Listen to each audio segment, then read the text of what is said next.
দেখাটা মুখ্য উদ্দেশ্য না, কথাগুলো শুনেন, কথাগুলো শুনেন। আমাদের শত্রুর অভাব নেই, আমাদের শত্রুর অভাব নেই।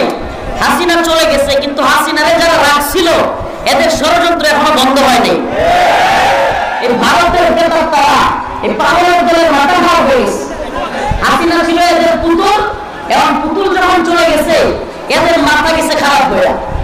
এখন এরা আমাদেরকে বন্যা দিয়ে মারতে চায়, এখন ছাত্রলীগকে লেলায় দেয়, এখন ছাত্রলীগ নিষিদ্ধ, আনসার লীগকে লেলায় দেয়।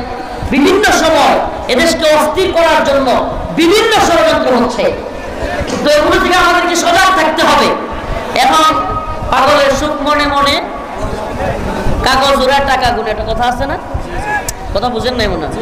পাগলের সুখ মনে মনে কাগজ উড়ায় টাকা গুনে।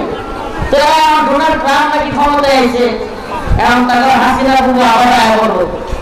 এটা কোথাও রাখবেন, যদি কোনো জাতি সম্মিলিত ভাবে কোন জালিমকে শহীদের মিছিলের উপর দিয়ে বিতাড়িত করে, ট্রাম্পের বাপের ক্ষমতা নাই এদেশে আবার হাসিনাকে বসায়। ট্রাম্পের বাপের ক্ষমতা নাই ওই জালিমকে আবারও, আরে জালিমকে, ওই জালিম তো ক্ষমতায় ছিলই, বসাইতে হবে কেন? এই র্যাব, পুলিশ, বিজিবি সব নিয়ন্ত্রণ সব কিছু মিলেও রাখতে পারছে। এখন কি আমেরিকার বাহিনী রাখবো নাকি তারে?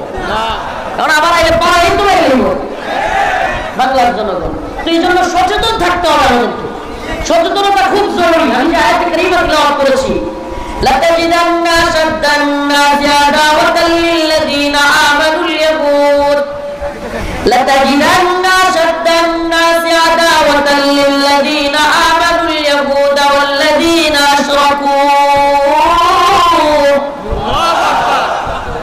আল্লাহ রাব্বুল আলামিন বলেন, ও পৃথিবীর মুসলমান, জেনে রাখো পৃথিবীতে তোমাদের শত্রুতার জন্য সবচাইতে অগ্রগামী যে দুইটা দলকে পাবা, লাতাজিদান্না শাদ্দান-নাস আদাওয়াতাল লিল্লাযীনা আমানুল ইয়াহুদ।